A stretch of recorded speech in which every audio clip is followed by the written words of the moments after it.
एक मास्टर साहब हैं राम रतन शर्मा। उनकी नई नवेली दुल्हन लक्ष्मी की चर्चा पूरे गांव में घर घर हो रही है। नई बहू को देखने गांव भर की महिलाओं का तांता सा लगा हुआ है। बहू को देखकर वापस आती महिलाएं कह रही हैं, नाम लक्ष्मी है पर साक्षात लक्ष्मी है, जैसा नाम वैसा रूप वैसा ही गुण। आहा, मंदिर में बैठी माता रानी की मूर्ति सी लग रही है। कोई कहती, मास्टर साहब के न जाने कौन से पुण्य फलित हो गए। मास्टर साहब की माता महिलाओं के स्वागत में इतनी व्यस्त है कि भोजन पानी सब भूल गई है। महिलाएं कहती, जानकी मैया तनिक अपना भी तो ख्याल करो, तुम बीमार पड़ गई तो बेचारी नई दुल्हन आते ही संकट में पड़ जाएगी। पिता जीवनलाल शर्मा बड़े ही सज्जन व्यक्ति हैं। उनके हम उम्र बंधुगणों का आना जाना भी लगा हुआ है। सभी कह रहे हैं, जीवन भाई धन्य भाग तुम्हारे, साक्षात लक्ष्मी आई है। मास्टर साहब की मनोदशा का वर्णन संभव नहीं। एक सप्ताह हो गया, आज कल करते करते स्कूल जाने का मन ही नहीं करता। घंटों पूजा पाठ में बैठने वाले मास्टर साहब अब 5 मिनट से ज़्यादा बैठते ही नहीं हैं। लक्ष्मी रिश्तेदारों से घिरी रहती है, पर मास्टर साहब इसी फिराक में रहते हैं कि लक्ष्मी के पास आने का कोई अवसर मिल जाए। मास्टर साहब ये सुनने को तरस रहे थे कि कब लक्ष्मी कहे, अजी बाजार से ये चीज़ मेरे लिए ला देंगे क्या। पर लक्ष्मी पूर्ण काम है, उसे अभी तक किसी वस्तु की कोई आवश्यकता महसूस नहीं हुई। जब मास्टर साहब 7 दिन तक स्कूल नहीं गए तब लक्ष्मी ने बड़े प्यार से कहा, अनुचित न समझे तो कुछ कहूँ। मास्टर साहब ने कहा, ये क्या लक्ष्मी, तुम तो घर की मालकिन हो, आज्ञा करो, गुलाम हाजिर है। लक्ष्मी ने प्रतिवाद किया, कृपा करके अपने लिए ऐसे शब्द का प्रयोग ना करें, मैं तो आपकी चरण सेविका हूँ, मेरे कारण आप कर्तव्य विमुख हो रहे हैं, ये उचित नहीं है। मास्टर साहब लज्जित हो गए। अरे कल से काम पर जाता हूँ भाई। और अगले दिन मास्टर साहब ड्यूटी पर जाने लगे। लक्ष्मी जैसी रूपवान स्त्री आसपास के किसी गांव में नहीं थी। लगता है विधाता ने बड़े शांति और बड़े धैर्य के साथ इसे गढ़ा था। तन से जितनी सुंदर थी, मनुष्य से भी ज्यादा सुंदर, और गुणों की तो खान थी। पाक कला में सिलाई कढ़ाई संगीत गृह सज्जा स्वच्छता सेवा सब में निपुण। छल कपट ईर्ष्या द्वेष लोभ लालच का तो नामो निशान नहीं। नाराज होना या रूठना किसे कहते हैं उसे पता तक नहीं। गांव भर में सबसे ज्यादा अस्त व्यस्त घर मास्टर साहब का ही था। पर नई बहू के हाथ लगते घर स्वर्ग जैसा बन गया था। इसके विपरीत लक्ष्मी की विधवा जिठानी मंगला गांव भर में बदनाम थी। तन से सांवली तो थी पर मन कोयले से भी काला, आलसी और घमंडी अलग। छोटी बहू का आगमन उसके लिए वज्राघात के समान था। विवाह के पश्चात 5 वर्ष में ही विधवा हो गई थी। मास्टर साहब के बड़े भाई अर्थात मंगला के पति ब्रेन हेमरेज के शिकार होकर स्वर्ग सिधार गए थे। मंगला निर्बल चरित्र की स्त्री थी। वह चाहती थी कि मास्टर साहब का विवाह ही न हो। जैसे तैसे मैंने प्रेम जाल में फंसा लूं ताकि मेरी उजड़ी जिंदगी संवर जाए। वह इसी उद्देश्य से मास्टर साहब के समीप आने की भरसक कोशिश करती रही। पर मास्टर साहब परतीय मातु समान मंत्र के परम उपासक थे। बच्चों से भी बात करते या पूछते तो कहते, माता कहाँ गई। मंगला को अपने लिए माँ शब्द सुनकर छाती में घूंसा मारने जैसा लगता। ऊपर से आ गई लक्ष्मी, वो भी सर्वगुण संपन्न। मंगला के अरमानों पर तुषारापात हो गया। वह भीतर ही भीतर जल भूनकर खाक हो रही थी। उधर मास्टर साहब एक अलग प्रकार की चिंता से ग्रसित हो रहे थे। एक नारी में एक साथ इतने सारे गुणों का होना कैसे संभव हुआ। शायद पूरे देश में ऐसी विशेषता वाली कोई स्त्री मिले। अभी तक एक छोटी सी भी कमी खोज पाना संभव ही नहीं हुआ। भगवान, ये कैसी लीला है। इस लीला के पीछे कोई रहस्य तो नहीं है। एक अज्ञात भय से मन ग्रसित रहा करता। एक दिन इनके सुखी साम्राज्य पर विपत्ति की काली परछाई पड़ ही गई। मास्टर साहब ड्यूटी पर थे। पिता जीवनलाल बैठक में बैठे कोई धार्मिक ग्रंथ पढ़ रहे थे। अचानक सीने में तेज दर्द हुआ। कराहते हुए चीखे, बेटी, लक्ष्मी, जानकी। दोनों हाथ से छाती पकड़कर छटपटाने लगे। लक्ष्मी, जानकी और मंगला तीनों दौड़कर आ गए। लक्ष्मी समझ गई दिल का दौरा पड़ा है। उसने मंगला को संबोधित किया, दीदी आपके पास कोई डिस्प्रिन की गोली हो तो दौड़ कर ले आओ। लक्ष्मी ने ससुर को लेटने नहीं दिया। पैरों के नीचे 2 तकिए लगा दिए, दीवार से टिकाकर बिठा दिया। कहा, बाबूजी लंबी सांस लीजिए। मंगला गिलास में डिस्प्रिन घोल कर ले आई। लक्ष्मी ने इस घोल को पिला दिया और कलाई के नसों को प्रेशर देने लगी। उपचार ने अपना काम किया। जीवनलाल जी को धीरे धीरे राहत मिलने लगी। श्वास नियंत्रित हो जाने पर बोले, बेटी लक्ष्मी, आज तूने बचा लिया। आज एक और गुण का पता चला, तू डॉक्टर भी है। सभी के चिंतित मुख पर एक मुस्कान की हल्की सी रेखा खींच गई। लक्ष्मी ने तुरंत लैंडलाइन से मास्टर साहब को स्कूल पर फोन लगाया और कहा, घर आ जाइए तुरंत। कोई 20 मिनट में मास्टर साहब आ गए। पूरा विवरण सुनकर चिंता में पड़ गए। आज और अभी शहर चलना पड़ेगा। लक्ष्मी से कहा, आज तूने बाबूजी के प्राण बचा लिए। कब और कहां से सीखा ये सब? लक्ष्मी ने कहा, पिताजी ने बताया था। मास्टर साहब किसी गाड़ी वाले को फोन कर गाड़ी बुक किया। आप दोनों बच्चों को संभालिए। शाम होने के बाद किसी भी सूरत में घर से बाहर नहीं निकलना है। रात में किसी के लिए दरवाज़ा नहीं खोलना है। इस तरह कुछ और आवश्यक बातें समझाकर मास्टर साहब माता पिता को लेकर गाड़ी में बैठ गए। मास्टर साहब की आंखें भर आई थी। लक्ष्मी से एक दिन अलग होना असह्य लग रहा था। मन अज्ञात भय से कांप रहा था। इधर मंगला को लगा कि एक अवसर मिला है कुछ कर गुजरने का, अपना भविष्य संवारने का। यह लक्ष्मी जब तक जिंदा रहेगी मेरे छाती पर मुंह दुलती रहेगी। इस घर में मेरी हैसियत एक दासी से भी बदतर होगी। वो अपने काम में लग गई। भोजन के बाद जब सोने का समय आया, सिर पकड़कर कराहने लगी। लक्ष्मी अब अपने कमरे में सोने के लिए जाने ही वाली थी। पूछा, दीदी क्या हुआ, सिर दबा दूं क्या? मंगला ने कहा, नहीं रे, अपने आप ठीक हो जाएगा। जा तू भी आराम कर, कब तक जागती रहेगी? पर लक्ष्मी कहाँ मानने वाली थी। अपने कोमल हाथों से मंगला का सिर दबाने लगी। कुछ देर बाद मंगला ने कहा, एक काम कर, जा एक गिलास पानी गर्म करके ले आ, एक गोली खा लूं, थोड़ी देर में ठीक हो जाएगा। लक्ष्मी तत्परता से किचन में गई। दरवाज़ा खोला तो गैस की बदबू का भपका नथुने से टकराया। कमरे में अंधेरा था। आंख बंद करके स्विच बोर्ड को खोजने लगी। स्विच बोर्ड मिल गया तो उसने स्विच दबा दिया। बल्ब के जलते ही सिलेंडर की ओर भागी। एक क्षण में पूरा किचन आग की लपटों में घिर गया।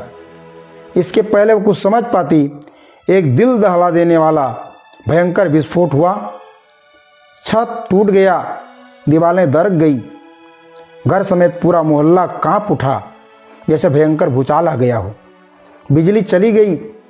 मंगला किचन की ओर भागी और आंगन में ही बेहोश होकर गिर पड़ी। चारों तरफ चीख पुकार मच गई। पूरा गांव जाग गया। सब दौड़ दौड़कर मास्टर साहब के घर की ओर भागने लगे। किचन आग, धुआं और मांस जलने की बदबू से नरक कुंड सा बना हुआ था। किचन का दृश्य जिसने देखा, हाहाकार कर उठा, चित्कार उठा। लगा कहीं हृदय गति थम न जाए। उस समय की मनोदशा का वर्णन संभव ही नहीं। लक्ष्मी का शरीर छत विक्षत अवस्था में फर्श पर पड़ा था और रूप की देवी, गुणों की खान, सौभाग्य की लक्ष्मी मांस हड्डी का मलबा बनी पड़ी हुई थी। सब फूट फूट कर, बिलक बिलक कर रो रहे थे, क्रूर विधाता को कोस रहे थे।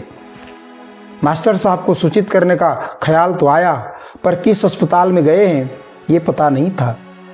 जैसे तैसे बड़ी कठिनता से सवेरा हुआ। उस दिन भी सूरज उगा, पर सूरज बहुत उदास लग रहा था। इधर मास्टर साहब के पिता जीवनलाल को विशेषज्ञ डॉक्टर को दिखाया गया। 3-4 घंटे का उपचार का क्रम चला। आवश्यक सावधानी और 1 महीने की दवाई देकर घर वापस ले जाने की अनुमति मिल गई। मास्टर साहब पिताजी की तरफ से आश्वस्त तो हो गए, पर किसी ज्ञात भय से, अनहोनी की आशंका से मन व्याकुल हो रहा था। घर के नंबर पर एक टेलीफोन बूथ से फोन करने का कई बार प्रयास किया, पर संपर्क नहीं हो पाया। टेलीफोन बंद मिला तो चिंता और बढ़ गई। मास्टर साहब की गाड़ी ने जब गांव में प्रवेश किया तो सुबह हो गई थी। पूरे गांव में सन्नाटा सा छाया हुआ था। गांव के परिचित लोग, जिनसे रोज नमस्ते प्रणाम का संबंध था, वो भी नजरें चुराते से लगे। लोग सिर नीचा किए चुपचाप अपने अपने कामों में लगे हुए थे। कहीं महिला तो कहीं पुरुषों के दल में आपस में कानाफूसी सी हो रही थी। गाड़ी गुजरी तो लोग पीछे पीछे आने लगे। मास्टर साहब सकते में आ गए। धड़कन बढ़ गई थी। जैसे ही गाड़ी दरवाजे पर पहुंची तो निकटस्थ संबंधी, परिजन, स्वजन सब के सब बिलक बिलक कर रोने लगे। माता पिता मास्टर साहब उतरे तो लोग लिपट कर रोने लग गए। तीनों के तीनों को काट सा मार गया। पूछने पर कोई कुछ बताने के बजाय और ऊंचे स्वर में रोने लगते। क्रंदन कोलाहल के बीच में तीनों अंदर गए तो वहाँ मांस जलने की बदबू से आ रही थी। न मंगला दिखी न लक्ष्मी। कहाँ गई लक्ष्मी? भाभी! रोते बिलखते लोगों ने रसोई घर की तरफ इशारा कर दिया। मास्टर साहब दौड़कर रसोई के टूटे फूटे दरवाजे के पास खड़े होकर भीतर झांका तो आंखें फटी रह गई, मुंह खुला रह गया। चक्कर खाकर गिर पड़े, पर लोगों ने संभाल लिया। पिता जीवनलाल पीछे दौड़े तो उनकी भी हालत हुई। गस खाकर गिर पड़े। जानकी अम्मा ने पति को संभाला, गोदी में सिर को लिया। पानी की छींटे मारे गए, पर सब निरर्थक। वे प्राण त्याग चुकी थी। जानकी अम्मा रो भी न सकी और थरथर कांपते हुए जमीन पर लुढ़क गई। लाख कोशिश के बाद भी उसे होश नहीं आया। वह भी पति के साथ स्वर्ग सिधार गई। वहां उपस्थित लोगों की शारीरिक मानसिक स्थिति का वर्णन कैसे किया जाए। सब के सब उच्च स्वर में बिलक बिलक कर रो रहे थे, छाती पीट रहे थे। वहां बस आंसुओं का सागर हिलोरे ले रहा था। कौन किसको धीरज बंधाए। मास्टर साहब को भी होश में नहीं लाया जा सका। लोगों को लगा ये भी अब रुकने वाले नहीं हैं, पर उनका हृदय धड़क रहा था। कुछ युवकों ने दिल कड़ा करके स्थिति को संभालने का प्रयास किया। थाने में सूचना दी गई, डॉक्टरों को बुलाया गया, पुलिस भी आ गई। पुलिस वाले अपने काम में लग गए। इंक्वायरी, पंचनामा, पोस्टमार्टम की कार्रवाई होने लगी। इधर 2 डॉक्टर मास्टर साहब को होश में लाने का भरसक प्रयास कर रहे थे। बहुत मशक्कत के बाद मास्टर साहब को होश तो आया, पर वे अब काष्ठ प्रतिमा से हो गए थे। शून्य में ताकती भावहीन आंखें, आंखों में एक बूंद भी पानी नहीं।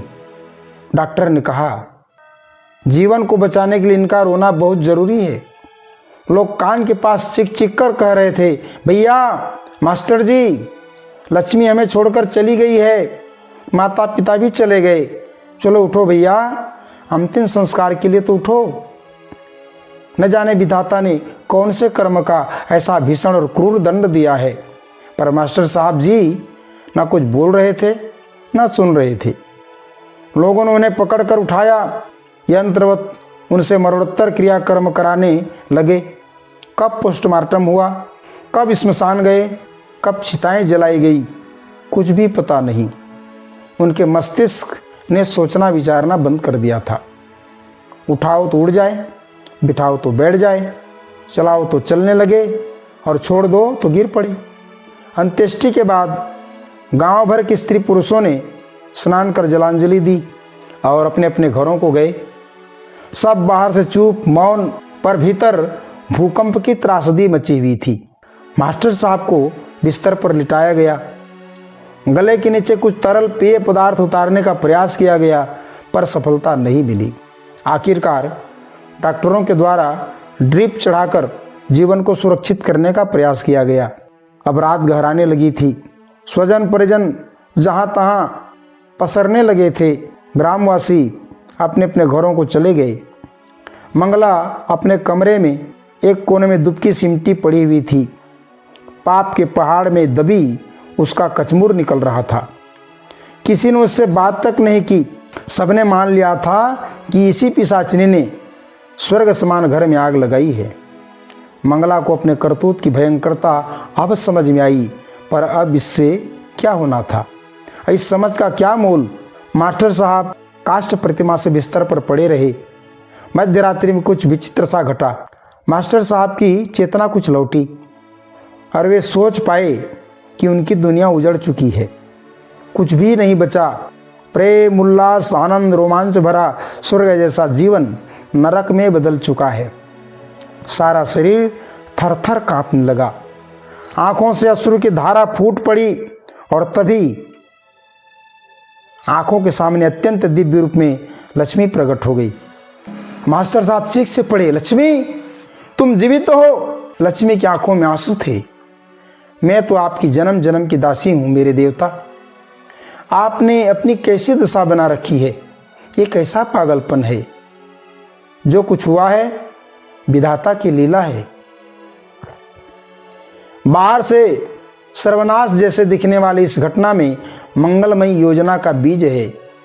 व्यथा, वेदना, क्रंदन और निराशा के इस दलदल में सृजन का कमल खिलने वाला है। मेरा आपका संबंध जन्म जन्म का है। थोड़ा धैर्य धारण करें, आगे सब स्पष्ट हो जाएगा। आपके सभी प्रश्नों का संतोषजनक उत्तर मिल जाएगा। आपको लग रहा है ना कि हमारा वियोग हुआ है, पर यह सत्य नहीं है। हमारा वियोग कभी हो नहीं सकता। जब आपकी प्रज्ञा जागृत हो जाएगी तभी यह सत्य आप समझ पाएंगे। माता पिता को आपसे या किसी से कोई शिकायत नहीं। देख लीजिए, मेरे साथी हैं और सचमुच माता पिता दोनों का रूप शून्य में प्रकट हुआ। वे आशीर्वाद दे रहे थे, ढाढ़स बंधा रहे थे, फिर क्षण भर में सब अदृश्य हो गया। मास्टर साहब गहन आश्चर्य में डूब गए। लक्ष्मी, लक्ष्मी कहाँ गई तुम? कमरे में सन्नाटा छाया हुआ था। ये सब क्या था? अभी अभी मैंने जो देखा, सुना, अनुभव किया, वह सब सत्य था या मेरे मन का भ्रम? कहीं मैं पागल तो नहीं हो गया हूँ? कहीं मैं पागल तो नहीं हो रहा हूँ? ये सब माया जाल है। कोई अज्ञात शक्ति मेरे साथ क्रूर मजाक कर रही है। मैं क्यों धीरज धरूं? क्यों?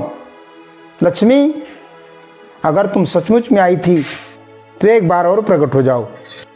मैं तुम्हें छूकर अपने मन का भ्रम दूर करूंगा। पर लक्ष्मी पुनः प्रकट नहीं हुई।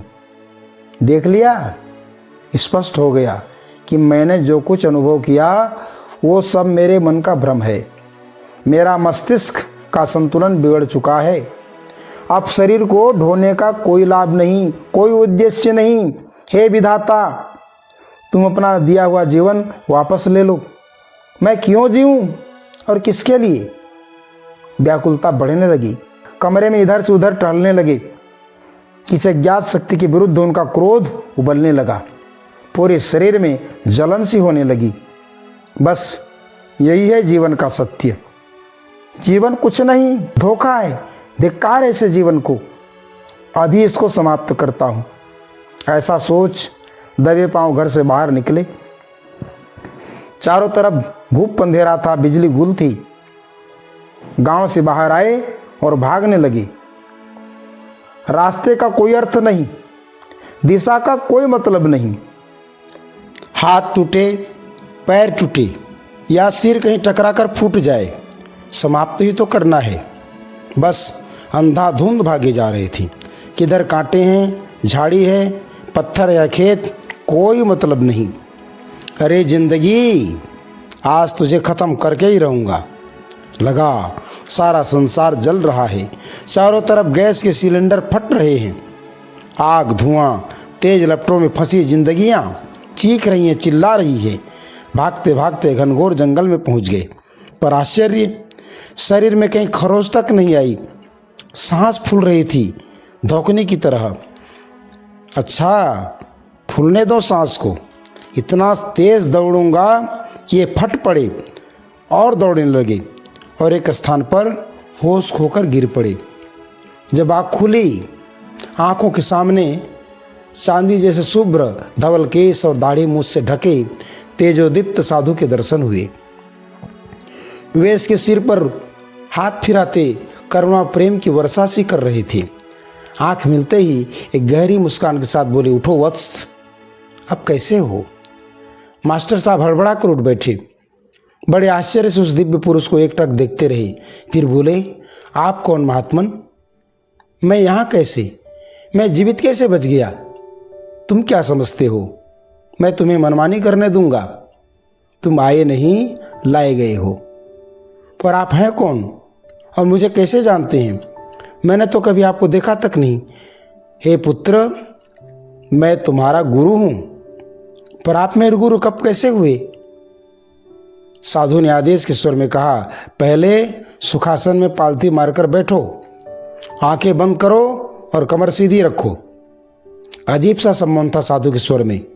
मास्टर साहब ने यंत्रवत आदेश का पालन किया। साधु ने दाहिने हाथ के अंगूठे से आज्ञा चक्र वाले स्थान को हल्के से दबाया। मास्टर साहब को तंद्रा आ गई और वे दूसरे ही लोक में चले गए। देखा कि एक अत्यंत रमणीक स्थान में आश्रम बना हुआ है। शिष्यगण अपने कार्य में लगे हुए हैं। वह भी उन्हीं में से एक है। यज्ञशाला में उठने वाले यज्ञ धूम्र से पूरा वातावरण एक दैवीय सुगंध से ओतप्रोत है। सामने कल कल करती छोटी सी नदी बह रही है। रंग बिरंगे पक्षीगणों के समेत कलरव से वातावरण गुंजित हो रहा है। उसके वही गुरु उसे अष्टांग योग की शिक्षा दे रहे हैं। मास्टर साहब वहाँ प्रणव नाम से संबोधित किए जा रहे हैं। मास्टर साहब स्वयं को एक शिष्य के रूप में देख पा रहे हैं।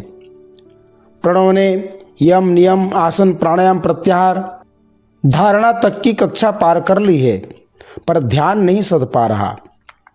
जब ध्यान करने बैठते हैं तो आचार्य की युवा और सुंदर पुत्री श्रद्धा उसके ध्यान में चली आती है। गुरु ने संकेत से समझाया, मन को निम्नगामी नहीं होने देना है, पर शिष्य के विवेक पर मनोविकार हावी हो चुका था। एक दिन श्रद्धा ने पिता से शिकायत कर दी कि प्रणव उन्हें अलग ही नज़र से देखते हैं पिताजी। गुरु ने भरसक प्रयास किया, पर प्रणव अपने को नियंत्रित नहीं कर पाए। तब गुरु ने क्रोधित होकर कहा, जा, तुझे एक बार फिर संसारी बनकर जन्म लेना पड़ेगा। तेरे मोह वासना को जड़ मूल से नाश करने के लिए मुझे भी जन्म लेना पड़ेगा। और इसके बाद दृश्य का पटाक्षेप हो गया। चेतना स्थूल शरीर में लौट आई। आँख खुली तो गुरु चरण में दंडवत लेट गए। मुझे क्षमा कर दो गुरुवर। पथभ्रष्ट शिष्य को रास्ते पर लाने के लिए आपको इतना ही श्रम करना पड़ा। मैं पामर हूँ, मैं नीच हूँ। गुरु ने प्रतिवाद करते हुए कहा, अरे नहीं पुत्र, गलती सबसे होती है। तुम मेरे महान शिष्यों में से एक हो। तुम्हारा प्रायश्चित पूरा हो गया। मुझे आशा ही नहीं, पूर्ण विश्वास है तुम अपने लक्ष्य को इसी जन्म में प्राप्त कर लोगे। चलो अब आश्रम में चलते हैं। मास्टर जी ने कहा, गुरुदेव एक निवेदन और। लक्ष्मी कौन थी गुरुदेव? क्या उसकी आत्मा से साक्षात्कार संभव हो सकेगा? आचार्य खिलखिला कर हंस पड़े। मिलना चाहोगे? अच्छा चलो अभी मिलाता हूँ, आंखें बंद करो। और मास्टर साहब जी ने आंखें बंद कर दी। अब आँख खोल लीजिए। नारी स्वर सुनकर मास्टर साहब ने आंखें खोली। देखा वहाँ गुरुदेव के स्थान पर लक्ष्मी अपने दिव्य रूप में खड़ी मुस्कुरा रही है। लक्ष्मी, मैं क्या कोई स्वप्न देख रहा हूँ? गुरुदेव कहाँ गए? बस इतना कहना था कि लक्ष्मी पुनः आचार्य के रूप में परिवर्तित हो गई। मास्टर साहब जैसे आसमान से गिरे। ये कैसी लीला है गुरुदेव? आपने लक्ष्मी का रूप कैसे धारण किया? बहुत भोले हो पुत्र, अब भी नहीं समझे? गुरु के होठों पर मुस्कान गहरी हो गई। अरे मैं ही लक्ष्मी का रूप धारण करके तुम्हारे साथ था। मारे विस्मय के मास्टर साहब का मुंह खुला रह गया, आंखें पथरा सी गई। गुरु मुस्कुराते रह गए। मास्टर साहब की आंखों से अश्रुधारा फूट पड़ी। गुरुदेव, ये क्या अनर्थ हो गया? ये मैंने क्या कर डाला? मैंने आपको अपनी पत्नी समझ के व्यवहार करता रहा। नहीं वत्स, जिस शरीर को तुमने अपनी पत्नी समझा था वो तो पंच तत्वों का मिश्रण भर था। मैंने तो उसे जीवित भर रखा था, और वो घटना जिसे तुम हाहाकारी मर्मांतक समझकर असह्य पीड़ा झेल रहे थे वो सब मेरी ही लीला थी वत्स। तुम्हारी मंगला को प्रेरित मैंने ही किया था। उसे भी पश्चाताप की अग्नि में जलाकर पाप मुक्त जो करना था, पवित्र बनाना था। लक्ष्मी की आत्मा के रूप में प्रकट होकर मैंने कहा भी था कि इस शोक संताप के दलदल से सौभाग्य का कमल भी खिलेगा। गुरुदेव खड़े थे। शिष्य प्रणाम की मुद्रा में घुटना मोड़कर बैठा था। आंखें बंद कर गुरु के असीम कृपा को, उसकी अमृत को जैसे पी रहा था। विचित्र लीला का चिंतन कर रहा था। भर्राए कंठ से कहा, मेरे आराध्य, आपकी कृपा और महिमा का मैं कैसे बखान करूं? शब्द नहीं मिल रहे। मेरा मोह अब नष्ट हो गया गुरुदेव। अब तन में मन में चारों तरफ अपार शांति है। अब मेरे लिए क्या आज्ञा है गुरुदेव?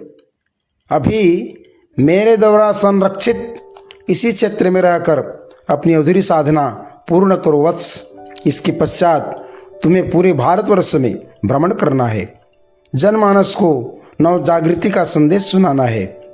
मनुष्य में देवत्व और धरती पर स्वर्ग अवतरण की सुनिश्चित संभावनाओं को साकार करने के लिए निमित्त बनना है। इसके पश्चात साधना संबंधी आवश्यक निर्देश देकर योगी गुरु अदृश्य हो गए। 1 वर्ष गुजर गया। शाम का समय था। द्वार पर भिक्षाम देही का स्वर सुनकर मंगला बाहर निकली। मंगला का निस्तेज दुर्बल शरीर, मुरझाई आंखें, मलिन मुख देखकर साधु की आंखें करुणा से भर गई। गिरवा वस्त्र, दाढ़ी मुझ से ढके चेहरे को देखकर मंगला पहचानने में समर्थ रही। क्षीण स्वर में बोली, क्या सेवा करूं बाबा? मुझे पहचाना नहीं माता? साधु ने मुस्कुराते हुए कहा। मंगला सावधान होकर गौर से साधु का चेहरा देखने लगी। चेहरा और स्वर कुछ जाना पहचाना सा लगा। शरीर थर थर कांपने लगा, पर कुछ भी कहने में असमर्थ रही। साधु ने कहा, मैं तुम्हारा प्रिय देवर मास्टर रामरतन शर्मा, और हंसने लगी। मंगला की दशा विचित्र हो गई। फूट फूट कर रोने लगी और चरणों में दंडवत लेट गई। दोनों हाथों से चरणों को पकड़ लिया। साधु ने कहा, बहुत रो लिया माता, बहुत रो लिया। अब आंसू पोंछ लो और शांत हो जाओ। देवर जी, अगर मेरे लिए आपके मन में थोड़ी सी भी दया है तो मुझे नागिन को पैरों से कुचल कर मार डालिए। मुझे भयंकर सजा दीजिए। दुनिया वालों की कौन कहे, मौत भी मुझसे रूठ गई है। कोशिश करके भी मैं मर न पाई। पर माता, आपका कोई दोष नहीं। लक्ष्मी के रूप में जो मेरी पत्नी बनकर आई थी वो और कोई नहीं, मेरे गुरुदेव ही थे। मेरे माता पिता दोनों उन्हीं के शिष्य थे।